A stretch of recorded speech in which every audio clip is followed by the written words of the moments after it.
Welcome to episode 101. I'm here with my man, Sonny. Welcome to my show. Thanks for having me, man. This is dope, man. I'm excited to be here. It was a while, but we finally got here. I know, We right? made it work. A lot of planning back and forth. Yeah. Can you let the listeners and audience know a little bit about yourself? Oh, yeah, thanks. First of all, thanks for having me out. This is it's an honor, man. I've seen a lot of your posts, and I like what you're doing. Talk about the limitless mindset. Very good. Um, okay, so my name is Sonny Patel. I'm an engineer, lawyer by education, and I'm a professional magician as well. So as a magician, I've been performing now on and off for about 20 years. It's been 11 countries. I love doing it, man. It's great to be out and perform and make people happy and believe. My magic word is believe, and my motto for the kids is believe in the impossible. So that's one part of me. And then the second half is as a educated engineer lawyer, I am an intellectual property consultant. Work with startups, entrepreneurs, inventors. Sorry, one second. I have a pet bird who's a little loud. I uh, I work with inventors, entrepreneurs, startups, um, and artists as well. And I help them with their intellectual property rights, whether it's trademarks, copyrights. With inventors, it's patents, things like that. The Awesome. strategy, yeah, it's a good. It's fun because Cool. I'm a Cool. big science nerd, so I like doing it. So let's take a different approach now. Let's go time traveling a little bit. Let's go down memory lane. Can you tell us about some of your childhood? How was that like for you? I am a Toronto local. I was born in Montreal, raised in Toronto in the Jane Finch community. It was really good there. Obviously comes with its challenges, but a huge multicultural community, which is really nice. You get to learn a lot about people, a lot of good friends growing up, so that was nice. A lot of delicious food. I grew up in an Indian household. Both my parents are immigrants, and they both worked while we were going to school. My brother and I. So grew up in a household with two working parents while trying to make it work. Yeah. Cool. And so what were like some of the challenges you were talking about? Indian families come with some challenges there, but just more, I guess, trying to navigate living in Canada with parents who are still kind of new to the country or still trying to figure it out themselves while trying to find my own identity as a Canadian Indian person, right? Like we're born in a multicultural community, which was great, but still have Indian roots at home. So trying to find that balance of who I am, how do I want to be? Do I want to be exactly like my parents say? Do I want to see what my outside influence is? And I think it came down to a mix of both as far as how I found my balance. Somewhere between. So how were you like the struggle of finding your identity? What was that like? How did you overcome that? Oh, I want to say, even though maybe at the time felt like a struggle, it really wasn't. I think it's more of a journey, man. It's not something that happens overnight or within a span of a couple months. As I keep going, I'm constantly finding a new identity, develop or it's evolving, right? So when I was younger, I was just kid from Jane and Fitch. As I graduated school, I was very fortunate enough to travel twice for my education. So even though I was born and finished high school here, I went to India first and I graduated engineering there. Afterwards, I came back, worked for a bit, and then I went to England for law school. And each time I found my identity kind of adapted to a little bit of all my experiences. And till Oh, today, okay. it, yeah, it's cool. And So till like today, it's even though I'm in my yeah, 40s now, I'm still evolving and I'm constantly pushing myself to be different or better. And my personality changes or the balance is also shifting a little bit. that's cool. Like how was that experience? I think because the learning system is different here and then in India. Like how was that shift for you like over there? It was that in itself came with a lot of challenges. First of all, cultural shock, even though I'm Indian, we grew up with, Indian families here and stuff like that. Um, I was a Canadian person in Gujarat in India and adapting. So I think for that experience, the 4 years I was there studying engineering, the first year was a little tough just because you found new people, new surroundings, and then because of like the food and the water sometimes didn't agree with my stomach at certain spots. Every now and then you get a little sick, right? You got to deal with it. But after about a year and a half, after I had a couple good friends and I could eat like the local food, is a big difference. So the first bit was a little challenging, and then after that, I loved it, man. It helped me become who I am today. Had I not left the country once to go to India for 4 years to study, I would not have felt confident enough to do it again when I went to England, or even afterwards. I lived in Shanghai, China for the summer, and I interned in an intellectual property law firm there. And had I not gone to India, I would not have felt the courage or the confidence to survive anywhere else in the world. Yeah. I'm curious, why India going to university? Oh, yeah, good question. So I was doing engineering here, had some Yeah. struggles, and then I needed a new opportunity. And well, I'm Indian, right? My parents are Indian, Yeah, of and course. for engineering, India is, I think, the education system, especially the theory, is on point, right? Oh, You want to learn math and science, India is a good spot to go learn math and science. What I remember I was, see. I remember because I was at Ryerson before I got sick, and then I didn't finish at Ryerson. And what I had learned in math at Ryerson in 3 semesters was pretty much covered in most of one semester there. So it pushed me to a new level of studying and education and Intense. challenges, and it was super intense. Yeah. And then And so afterwards, what law are school, obviously, right? yeah. England is where the common law system first Yeah. started. It's So totally different too. yeah, the life experience, the education, I went from learning numbers and formulas to find one static answer to going to law school where anything can be the answer. It just depends on how you structure it and what rules or guidelines that you stay within. What were like some of the bright moments in childhood growing up? Sorry? What were some of the bright moments, like the lighter moments that you still remember to this day? Oh, the lighter moments. Uh, Playing with my friends. Yeah. Always, I'm a huge advocate of bicycling, so that's always been something that's good memories growing up. And also video games with the same buddies. We'd either go for bike rides or just go play some video games. Those were like the two main things that I remember as a child that I was just like, "Yo, this is a lot of fun." Yeah. Is that what you're Wow. looking for? I have no idea. My Yeah, question. yeah, that's fine. That's fine. And how was that the studying lawyer, being an engineer to a lawyer, like a whole different ballgame? How was that journey for you? Yeah, that was a whole new challenge. I always loved math. I've always loved numbers, and I've always loved finding patterns.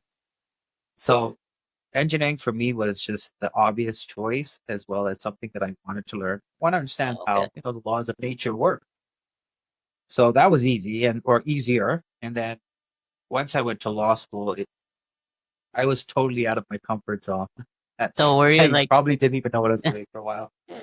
so were you like, okay, I tried this, not it's not for me, and then let's try something else, or what was that shift, initial shift to Oh, studying okay. So law I've and only law ever, as yeah, yeah, I've only ever wanted to do three things in my life. It's weird, but as like I think an 8-year-old kid or 8 to 10 years old, I remember watching Matlock and Perry Mason and Murder She Wrote. These are all like the old school lawyer shows. So when I was young, I wanted to be a lawyer, and then afterwards, I wanted to be an engineer, and then I also wanted to be a cook at one point near the end of high school years. But grow up in an Indian household. That's not something that your parents are going to be like, yeah, go pursue that, right? well? It's not usually high on the list. So I did end up cooking at a couple restaurants because of a passion and working part-time job, which was great. Um, but just the challenges, I think going to law school taught me how to articulate myself, taught me about the laws of man. Engineering taught me about the laws of nature, but both I think are important for anyone to, navigate today's world, especially if you want to be like an entrepreneur or you're working in tech and things like that. And the reason I did both those degrees is because I want to work with, so intellectual property is creations of the mind, whether it's your own inventions, it's your own, this right now, our video here is going to be your copyright, right? If you have a logo for your company, that's a trademark. And I like working with people who want to be creative. I'm a creative person myself. And I like helping people find either their creative niche, or even if you've already found it, how can you protect it and make money from it? So my goal has always been to try to help the little guy come up. I do a lot of volunteering throughout the GTA, community centers and stuff like that. And I want to do that with work as well. So they kind of pursued you into law. Or not only the creative side that was the engineering and the math aspect, but like learning about the cultures and learning about how people think. That's how you wanted to pursue uh, law. Yeah, definitely a part of it, right? Yes, even law is not just about going to courts, but it's about how to deal with people, right? Because you're constantly meeting clients. And I've been fortunate to work in a criminal law firm, some civil litigation, as well as intellectual property. And each time you're dealing with different types of people. Sometimes they're honest, sometimes they're not. And you have to learn how to navigate handling people or talking to people as well with illegal background, or, it's part of the job, let's just say. What were like some of the high moments for you, like being a lawyer? Some of the cases you worked on, and Okay, so I'm not practicing as a lawyer anymore. I do yeah, I intellectual know. property consulting. Yeah. But when I did work in law firms, I was mainly helping senior lawyers there. I love doing the nitty gritty, man. I'm all about the details, whether it's writing the statement of claims, whether it's talking about the invention. Let's get down to the little details, figure out how it helps or what helps, what doesn't help. And everything is important some way or another. But I think I'm just like a big nerd, especially when it comes down to the details of things. So with law and engineering, both are it's always important to know the specifics. So all that stuff, man, the research, the writing, the details, that's fun for me. So how many years was that? Like 4 years? Again, 4 years? Law school in England was 2 years, because if you go in with an undergrad, they have Oh an wow. accelerated program, which is nice. Yeah. England, I think Australia offers something similar as well. And then when you come back, though, you also have to do conversion exams. So that takes the other year. And then I did my articling and whatnot. I passed the bar in 2018. And then can you tell us a little bit about your journey being a magician? How did that start? Man. Okay. So speaking of challenges, I guess that was a challenge trying to tell my Yeah, parents, right? yeah. Um, Let's hear about that challenge. Yeah. okay. So trying to tell my parents I wanted to be a cook was hard. Um, Getting my parents to understand that I'm a full time magician right now is something they've accepted. However, they're always just like, why? Yeah. Why did you study so much and why are you doing this? Um, for me, though, the magician stuff is great. I'm a big science nerd. And what I love about magic is that it makes you question everything that you know about science, right? So science will tell you the facts, the laws, and stuff like that. And then you'll see a magic trick that just breaks all of that. That doesn't make any sense. And I'm just like, oh, I'm a little more curious now, right? So I love that part of magic. And then, so that was a challenge. Yeah, my parents, I'm going to go with, you know what, my dad was not actually happy when I was performing. He was just like, why are you doing this, and that? And only like many years later, once he started realizing that, hey, this guy's making money from this, and he's handling all his bills and stuff like that, he's like, okay, it's cool. And now he's seen me perform a couple times too. And even though he may not say it, old school Yeah. Indian dad, but he'll definitely, like, I'll see him in the audience, just like, oh, like surprised and amazed. You can see the look on his face, which is cool. So what was that initial aha moment when you wanted to be a magician? Okay. I only officially became a full time magician last year. I Okay. have been doing it now. I was like a hobbyist for 10 years, regularly performing in Oh wow. restaurants while I was Okay. working. Yeah. I worked in a lot of restaurants and bartending and stuff like that.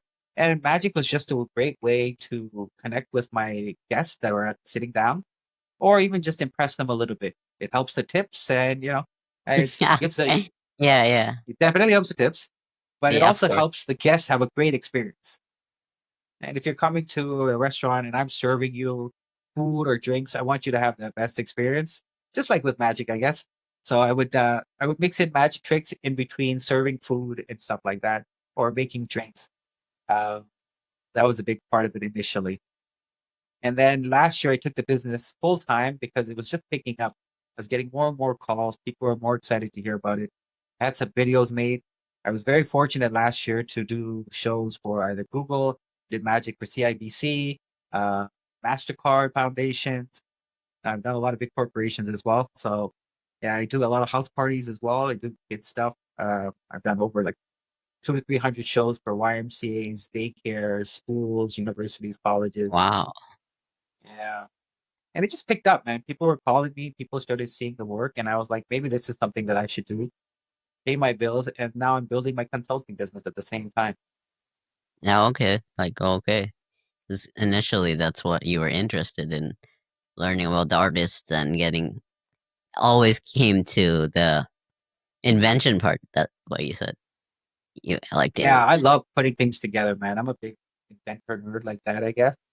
I don't have any patents myself, but I'm constantly tinkering with things, taking apart inventions, right? Seeing how they work. Did that a lot as a kid growing up. And then how can you modify it to make it a little bit better? Yeah. What was your first show like? First official show was, I think, over a decade ago now. Yeah. Somebody had hired me for a kids party. Uh-huh. It was actually a lawyer that hired me for a kids party, and I did a Okay. magic show and blew my nose. Yeah, the first show was great. Kids loved it. It was a Yeah. good learning experience for me to realize, hey, like I can do this. I can stand in front of 20 kids and maybe like 20 or 30 adults in the audience and entertain them with something really cool. And yeah, I think that was like, okay, this is something I actually can do, as opposed to because prior to the 10 years ago, I was only doing like close up magic. So that was just Mhm. like, with a deck of cards and coins, Yeah. things Yeah. in your hands, people in front of you. And now afterwards, like I've done stage shows for up to like 900 people, man. And Wow. it's pretty cool. Yeah. Wow. I did a Wow. charity tour in India in 2018, I think. And yeah, there was there was a 900-person audience at one time. It was fantastic. Hearing it. Wow. That's awesome. That's awesome. And to end off our segment, what would you say being limitless means to you? Hey, I've seen you ask this question to a lot of people, and I've had to give it some thought. And I like the question. I really like this question. I think being limitless doesn't mean you can do everything all the time, but I think it's part of being having a mindset of I can do these things, and if I don't know how to do it, I can figure it out. So it's not holding yourself back because either sometimes friends, parents, society tells you, "Hey, these things aren't for us," or because of this, you can't do this, right? Growing up in Jane Finch, I remember having a couple teachers tell us about the statistics about kids from that community, and I was just like, "Wow, they're really telling us that we're not going to do much." And having people tell me that regularly throughout my life has been, I guess, motivation to want to prove them wrong and do better for myself.